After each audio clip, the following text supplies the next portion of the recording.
Laços de família fortalecidos pela reencarnação e rompidos pela unicidade da existência. 18. Os laços de família não são destruídos pela reencarnação, como pensam certas pessoas. Ao contrário, eles são fortalecidos e apertados, é o princípio oposto que os destrói. No espaço, os espíritos formam grupos ou famílias, unidos pela afeição, simpatia e identidade de inclinações.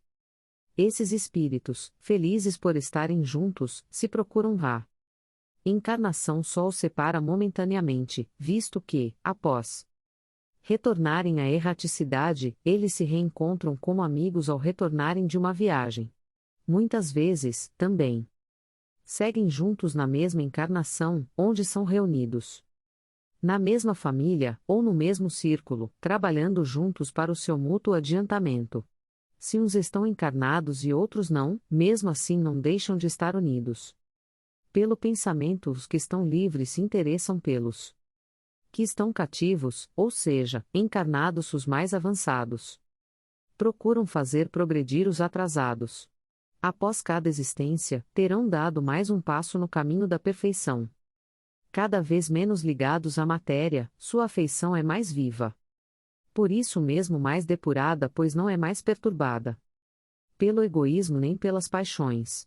Podem, assim, percorrer um número ilimitado de existências corporais sem que nenhum dano atinja sua mútua afeição. Está bem claro que aqui se trata da afeição verdadeira de alma para alma, a única que sobrevive à destruição do corpo, porquanto os seres que, na Terra, se unem apenas pelos sentidos, não têm nenhum motivo para se procurarem no mundo dos espíritos. Só as afeições espirituais são duráveis, as afeições carnais se acabam com a causa que as fez nascer. Ora, esta causa não existe mais no mundo dos espíritos, enquanto que a alma existe sempre. Quanto às pessoas que se uniram apenas por interesse, essas, realmente, nada são uma para a outra, a morte as separa na terra e no céu. 19. A união é a afeição que existem entre parentes. São um indício da simpatia anterior que os aproximou assim.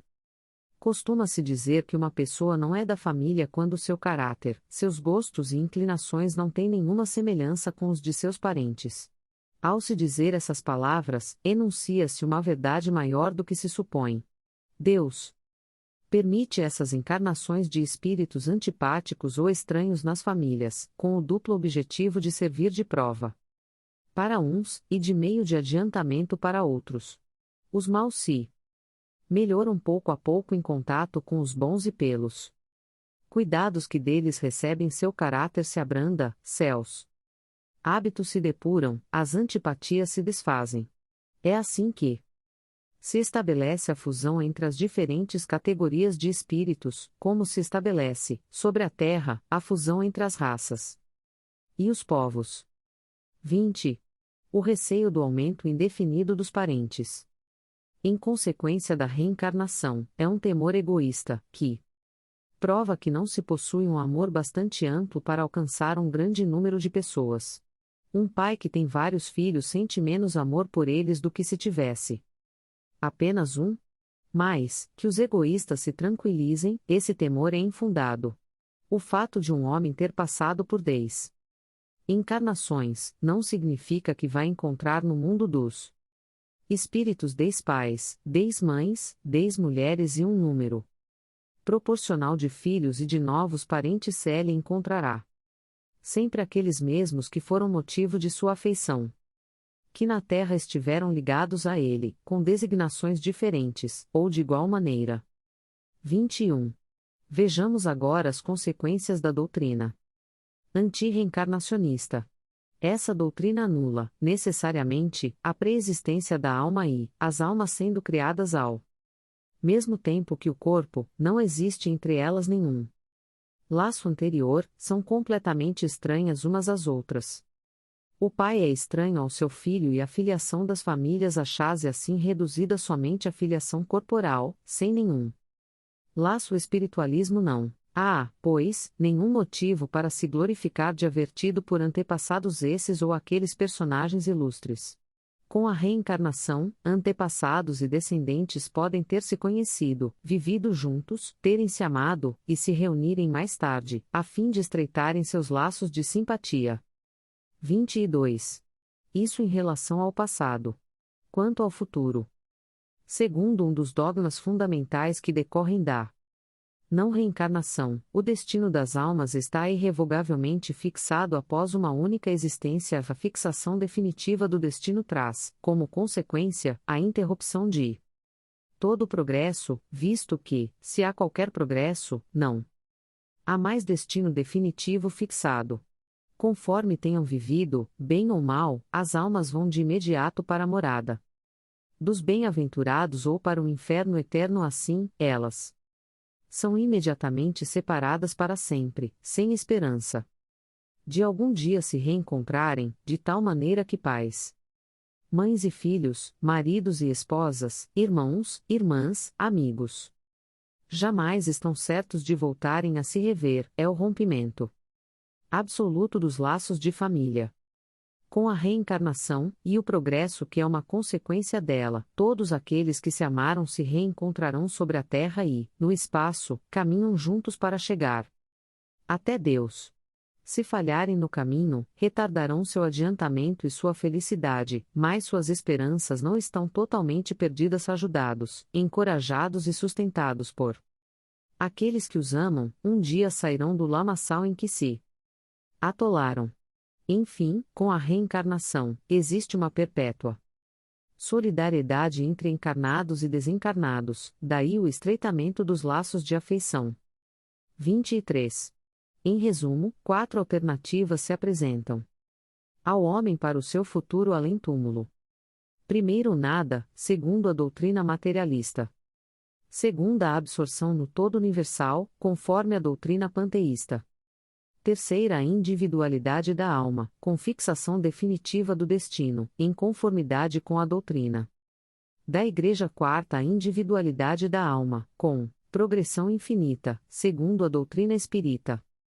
De acordo com as duas primeiras alternativas, os laços de família são rompidos após a morte, e não há nenhuma esperança de um reencontro entre os seus membros. Se com a terceira há a possibilidade de se reencontrarem, desde que estejam no mesmo meio, que tanto pode ser o inferno como o paraíso. Com a pluralidade das existências, que é inseparável do progresso contínuo, existe a certeza de que continuam as relações entre aqueles que se amaram, e é isso que constitui a verdadeira família. Instruções dos Espíritos. Limites da encarnação. 24. Quais são os limites da encarnação? A encarnação, propriamente falando, não tem limites nitidamente traçados, se considerarmos apenas o envoltório que constitui o corpo do espírito, visto que a materialidade desse envoltório diminui à medida que o espírito se purifica.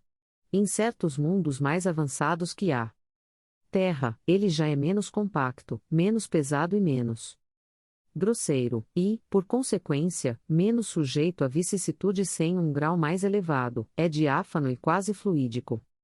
De grau em grau, vai se desmaterializando e acaba por se confundir com o perispírito. De acordo com o mundo em que é levado a viver, o espírito recebe o envoltório apropriado à natureza desse mundo. O próprio perispírito sofre transformações sucessivas, se torna-se cada vez mais etéreo, até a depuração completa, que é a base dos puros espíritos. Se mundos especiais são destinados, como estada, aos espíritos mais avançados, tais espíritos não ficam presos a eles como nos mundos inferiores. O estado de desapego em que se encontram permite que eles se transportem a todos os lugares onde são chamados para as missões que lhes são confiadas.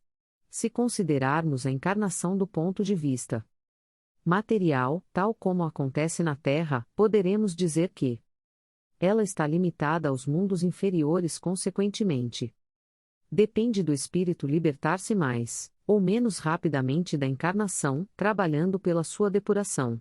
Devemos também considerar que no estado errante, isto é, no intervalo que separa as existências corporais, a situação do espírito está relacionada à natureza do mundo ao qual está ligado pelo seu grau de adiantamento, assim ele é mais ou menos feliz, livre e esclarecido, na erraticidade, conforme se encontre mais ou menos desmaterializado. São Luís. Paris, 1859, Necessidade da Encarnação 25. A encarnação é uma punição, e só os espíritos culpados estão sujeitos a ela? A passagem dos espíritos pela vida corporal é necessária para que possam realizar, com a ajuda de uma ação material, os desígnios dos quais Deus lhes confiou a execução, e isso é necessário para eles mesmos, porquanto a atividade que são obrigados a desempenhar ajuda-os no desenvolvimento da sua inteligência. Deus, sendo soberanamente justo, deve dotar igualmente a todos os seus filhos fé. Por isso que ele dá a todos o mesmo ponto de partida, a mesma aptidão, as mesmas obrigações a cumprir e a mesma liberdade de agir. Qualquer privilégio seria uma preferência e, qualquer preferência, uma injustiça. Mas a encarnação é apenas um estado provisório para todos os espíritos, é uma tarefa que Deus lhes impõe no início de suas vidas, como primeira prova do uso que farão do seu livre-arbítrio. Aqueles que realizam essa tarefa com zelo transpõem, rapidamente e menos penosamente, esses primeiros degraus da iniciação. E desfrutam mais cedo do resultado do seu trabalho. Aqueles que, ao contrário, fazem mau uso da liberdade que Deus lhes proporciona, retardam o seu adiantamento. É assim que, por sua obstinação, podem prolongar indefinidamente a necessidade de reencarnarem. É aí que a reencarnação torna-se um castigo. São Luís. Paris, 1859. 26. Observação. Uma comparação simples fará compreender melhor essa diferença. O estudante só chega aos graus da instrução superior após haver percorrido a série de classes que a eles conduzem. Essas classes, qualquer que seja o trabalho que exijam, são um meio de atingir o objetivo e não uma punição. O estudante dedicado abrevia o caminho e nele encontra menos dificuldade. Isso mesmo não acontece com aquele cuja negligência e preguiça obrigam a repetir certas classes. Não é o trabalho da classe que é uma punição, mas a obrigação de recomeçar o mesmo trabalho. Assim ocorre com o homem na terra. Para o espírito do selvagem, que está quase no início da vida espiritual, a encarnação é um meio de desenvolver a sua inteligência. É mais para o homem esclarecido em que o sentido moral está amplamente desenvolvido, e que é obrigado a repetir as etapas de uma vida corporal cheia de angústias. Quando já poderia ter chegado ao objetivo, a encarnação é um castigo. Pela necessidade em que se encontra de prolongar sua permanência nos mundos inferiores e infelizes. Aquele que, ao contrário, trabalha ativamente para o seu progresso moral, pode não só abreviar a duração da encarnação material, como transpor, de uma só vez, os graus intermediários que o separam dos mundos superiores. Os espíritos não poderiam encarnar uma única vez em um único globo, e cumprir suas diferentes existências em esferas diferentes? Essa opinião seria admissível, se todos os homens estivessem exatamente no mesmo nível intelectual e moral na Terra. As diferenças que existem entre eles, desde o selvagem até o homem civilizado, mostram os graus que estão destinados a transpor. A encarnação, aliás, deve ter uma finalidade útil. Ora, qual seria o objetivo das encarnações de pouca duração de crianças que morrem com muito pouca idade? Elas teriam sofrido sem proveito para si mesmas ou para os outros. No entanto, Deus, cujas leis são soberanamente sábias, nada faz de inútil. Pelas reencarnações sobre o mesmo globo, quis que os mesmos espíritos se reencontrassem, tivessem a oportunidade de reparar seus erros recíprocos e tendo em vista as suas relações anteriores.